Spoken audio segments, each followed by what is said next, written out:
Sound of Time, an inspirational program that captures insightful contributions of the guest personality within professional fields and politics to motivate the youth. Sound of Time also peeps into footprints of captains of industries who have made their marks in their chosen profession. Join David Ojo every Tuesday morning between 10 a.m. and 10:30 a.m. on OSBC TV channel 32, or Star Times on 113 and Free TV. You can also join in our various social media platforms like YouTube and Facebook. Sound of Time, a roadmap to inspiring young professionals. Hello and welcome to a meeting edition of Sound of Time. Yes, that program is an inspirational program that sees the insight of personality. It talks about the strength of that personality and what he has done so far. Yes, in today's edition, I have someone that has been in his profession for over 3 decades. Yes, I'm talking about insurance this time around because that is what we're going to be talking about today on Sound of Time. He's been there for over 3 decades and he knows the nitty-gritty when it comes to insurance. He's an insurer and also he is even the chairman of registered brokers in Osun State at the moment. Yes, he knows his onions. And today my guest is Mr. Afolabi Akinyola. Welcome to Sound of Time. Thank you very much. Thank you for having me. Thank you, our viewers at home. God bless you. All right, talking about insurance. To a layman, what does insurance really mean? Well, anytime I have this opportunity, I always want to go to the level of a layman, like you said. Commonly, insurance is known as a risk transfer mechanism, whereby somebody who hated risk, we call them risk evaders, look for somebody who likes taking over risk, which we call the insurer, and hang those risks on their neck, so that in the course of his or her activities in life, should there be any misfortune or any calamity that befall him or his estate, the insurer will now take over and compensate or mitigate the loss of incurred by the risk evader. That simply is what insurance stands for. All right, still talking about insurance company. Let's look at in insurance. We believe that it should be a relief for any challenge such as theft and just so many things that you've mentioned. But looking at that insurance company, a lot of people cannot even differentiate an insurance company with a bank. What's the difference between the two? Thank you very much. Insurance, like I said, is there for you and the country and the economy to mitigate loss. Insurance takes your risk over before they happened, and whenever the risk happened, they mitigate the loss. But in return, when it is being speculated at the speculation level, you are asked to pay a consideration, which we call premium, for you to enjoy that benefit. So insurance is not like bank. You don't save any money with the insurance companies. What you do is transfer your risk over to them. Risk like car accident, fire, flood, aircraft crashes, so many things like that. Even natural and accidental death. Those are the things you transfer over to the insurance companies so that you ask them to take it over, even when they are they are yet to happen. You just envisage. You know, insurance, the word insurance itself is probability. It may not happen. While assurance is definite word that it will surely happen. That is why you see us using insurance for general property insurance, and we use the word assurance for life insurance, because death will occur definitely. When, how, and when, and where, you may not say. But on the other way around, property insurance, the probability that you are going to lose your property at any time, or either to fire, to burglars, to anything, is not certain. That's why we use the word insurance for property and general insurance, and we use the word assurance for life insurance and the like. So you can see that our roles in the economy is so important, because we are the drivers of the economy. The manufacturers depend on our mitigation when the loss occurs. Drivers depend on insurance when the loss occurs. Fire outbreak in the marketplace, in the factories, anywhere, they depend on mitigation by insurance companies when they happen. Bank's role is just to put your money there and go back there when you need it and collect it. They will even charge you for their keeping it for you. Putting your money exactly, for putting it in their safe. So that is all they do. Even banks rely on insurance effectiveness to be in operation. Because if they suffer any loss, every money you put in the bank are insured in insurance. And so bank operations depended highly on the effectiveness of insurance industry. So those simply are the difference between us and the banks. All right, before we talk about dependent, because you mentioned something related to dependence, that people have to depend on some insurance, you mentioned your terminologies. Yeah. We found out that in Nigeria, people don't insure, especially when you see a very rich set of people with humongous and big, huge edifice. You find out that they will tell you that God is their insurance, and even with cars, instead of going for premium, they go for third party. What is the reason behind it, and what is the insurance company or insurance body as a whole doing to make sure that they sensitize Nigerians to make sure that they insure everything insurable? Thank you very much. Well, first and foremost, I will blame the structures in Nigeria for that lack of insurance awareness. These people that run away from insurance in Nigeria, as rich as they are, they don't do the same thing when they go outside. You have nowhere to hide to evade insurance, even in South Africa. South Africa there, in Kenya, not to talk of the Western world. The reason is because the laws are there to enforce the tenets of insurance. You cannot run away from insurance in those countries.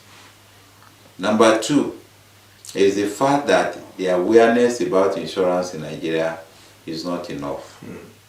Number three, the government is not helping us, because most of these things are supposed to have been mandatory. Even as low as third-party insurance, which we said is compulsory for you to put your vehicle on the road, which is the least insurance cover you can have by Insurance Act of 1945. That act is just there. The police will go after you if you don't have third-party insurance, only when they wish to do so, not because they are compelled by the government to go after those who did not have third-party insurance. Somebody bought a vehicle of 60 million or even more, and instead of paying just 5% 10 or 5% of the value of that to get a comprehensive cover, he will be looking for third-party insurance where he can pay just 15,000 naira. And like I used to tell people, the difference between comprehensive and third-party insurance is that if you are taking the third-party insurance on your vehicle, the insurance is not really on your own vehicle, because the insurance practitioners are the first party. You that approach us for insurance cover, you are the second party. So the third party is the unknown person, which you are likely to cause harm or damage by your own vehicle. That unknown person is the third party. And so the meaning of third party is, I am coming here to take a cover, not on my vehicle, but that I want you to reduce my loss if for any reason I damage another person's property or cause injury to another person by my car. That's the meaning of insurance, third-party insurance. And so when you take third-party insurance on your car, what you are asking the insurance company to do is to help you take care of the damage you may have caused another road user.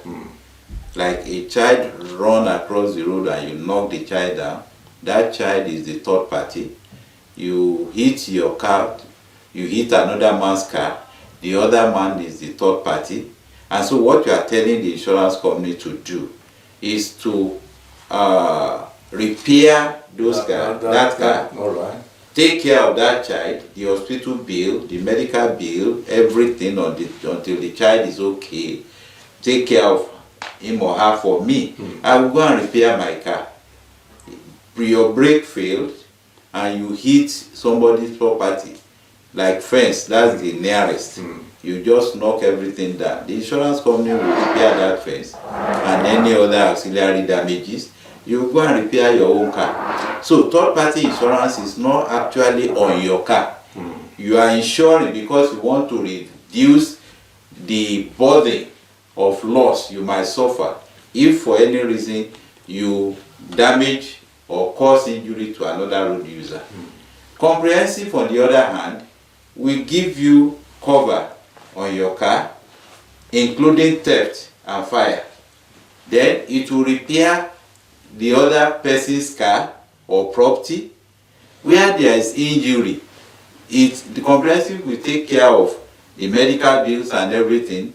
And if it leads to death, then compensation to the family becomes unlimited. So that is the difference between. Now somebody now bought a car of 60 million and above. He now said, what I want is third party. The meaning of that is he's not taking cover for his vehicle. Instead, he's taking cover to mitigate the loss on another vehicle. That's the meaning. So it is ignorance that has been making Nigerians to behave that way. And because of that, so many awareness programs have been put in place by National Insurance Commission, Nigeria Insurance Association, National Council of Registered Insurance Brokers, either at the national level or the local level. So many programs have been put in place in print and electronic media, at least higher than what we used to have before now, to ensure that people are adequately informed about the benefits of insurance in Nigeria. Between you and I, let's talk about this. A lot of Nigerians look at insurance because you just mentioned third party, and a lot of people do third party anyway. But when they come to an insurance company to probably lodge complaint on all this, there's always this bottleneck that will take the insurance company years for them to probably, take care of, just like you said, a child that has been knocked down or probably another car that has been hit. What is the reason behind it? Don't you think this is why most people are not doing insurance? Well, it boils down again to ignorance. In Nigeria here, in the past, if you are going to bank to collect, to take back money you have saved with them, if you go to the bank by 9 a.m. in the morning, you might not come back until 4 p.m. because when you get there, you meet crowds, and they will give you what we call the tally numbers. So you will sit down in the banking hall dosing from 10 to 12 to 2 to 3 until they call your tally number before you go to the counter and take your money. I don't think it is the same thing with banking operations now. Nobody uses tally numbers again. Nobody goes to the bank unnecessarily. Except the era of computer has taken over. As it happens to banking, so also it happens in the insurance industry. Those were the years past when we used to talk about small prints in the policy. You say in Nigeria, we are lazy when it comes to reading. We don't like reading at all. If you give somebody as small as this book, put $1,000 inside and tell the person you want him to read from the first page to the last page, he will put it aside because he doesn't have time to read, not knowing that there's a treasure. That's $1 million. There's a treasure inside. Hidden. So we are like that in Nigeria. So in the past, we used to have, insurance is a global business. Okay. And the language we use here is what they use in London, is what they use in Russia, is what they use everywhere. It's a global thing. And so we have a lot of professional languages that are embedded in that policy document, which a novice cannot understand or read easily. You see, that was why it is when only they have claim that they now begin to call their attention to some of these clauses, exclusions, and all that. But the situation has changed now. If you want to take any form of policy, insurance policy, the awareness we take around now is that you should go through a registered insurance broker. If you go through a registered insurance broker, you find insurance very pleasant. The reason is this: there is no registered or certificated insurance broker today that has not spent 20 years and above on the underwriting side. And so everything that has to do with insurance practice, that person knows it in and out. And so like a Nigerian politician, when you are a state governor and you serve your 2 terms, you only have the next place you think of going is the Senate. All insurance practitioners on the underwriting side, after retirement, they are coming to broking side. And so if you have such a person as your consultant, free of charge, then if you have claim, he's going to speak all the grammar. You are no less concerned. So the advice we give to Nigerians is that insurance is not as dreadful as you think. But if you want to take any form of insurance, go through a registered insurance broker. He's like a lawyer. Right. He's like a consultant. And you are not paying him a dime because the insurance company will pay him what we call brokerage at the end of the day if he gets that business into that company. And when there is claim, the client will just go and sleep. The insurance broker will speak all the grammar and get your money out. All right, still talking about insurance because we have less than 10 minutes to get out of the studio. Yeah. You just talk about some of the languages that you guys speak for laymen like us. Yeah. Not to hear. Yeah. So what does it mean by claim? What does it mean by premium? And some other things that you guys talk about. Premium is the money you pay in anticipation of a loss. You pay to an insurance company in anticipation of a loss. We call it consideration in contract law. It's just what your own obligation, financial obligation towards the risk you are transferring to the insurance company. So premium is the money you pay in anticipation of a loss. Very minimal. For motor insurance, I think comprehensive is 5% minimum now. For third party, it's just 15,000 naira a year, and so on. So premium is the money you pay to the insurance company to get their services. Claim is when the risk you insure against happened. Maybe there is car accident, there is fire outbreak, there is injury or whatever, anything. The risk you insure against whenever it happens, then we say you are lodging a claim. I want the event I insured against has happened, and I want you to come to my aid. You are reporting a claim, and they will process it and pay your money. All right, finally, before I let you go, just 2 questions more. What roles do you want government to play, especially in the insurance world? And your advice to youth that really want to go into this kind of profession?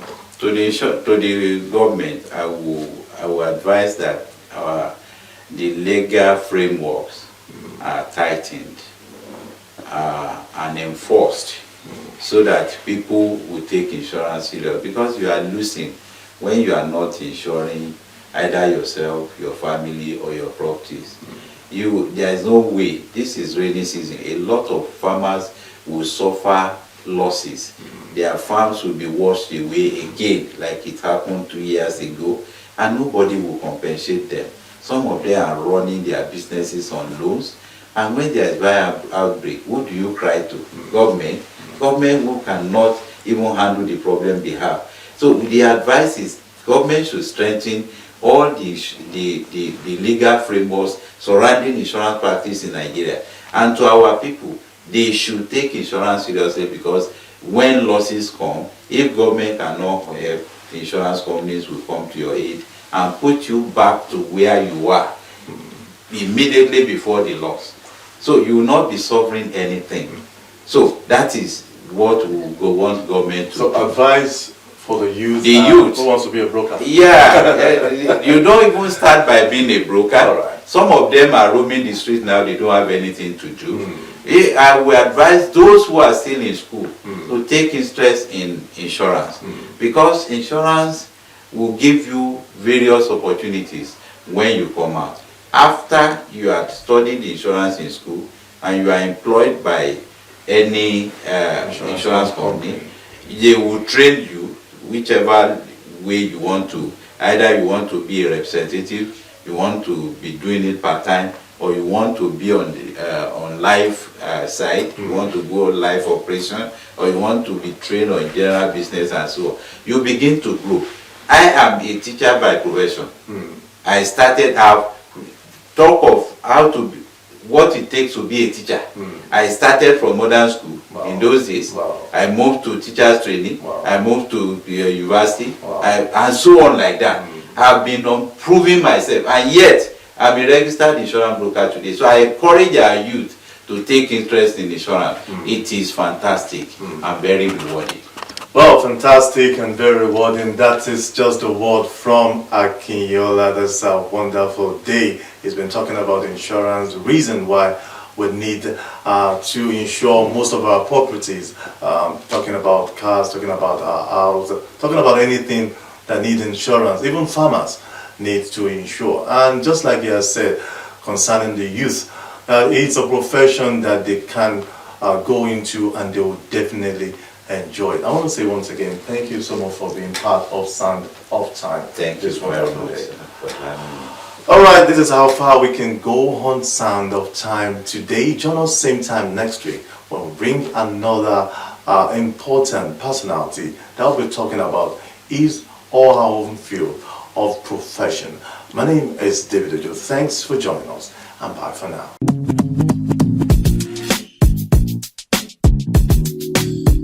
Sound of Time, an inspirational program that captures insightful contributions of the guest personality within professional fields and politics to motivate the youth. Sound of Time also peeps into footprints of captains of industries who have made their marks in their chosen profession. Join David Ojo every Tuesday morning between 10 a.m. and 10:30 a.m. on OSBC TV channel 32, or Star Times on 113 and Free TV. You can also join in our various social media platforms like YouTube and Facebook. Sound of Time, a roadmap to inspiring young professionals.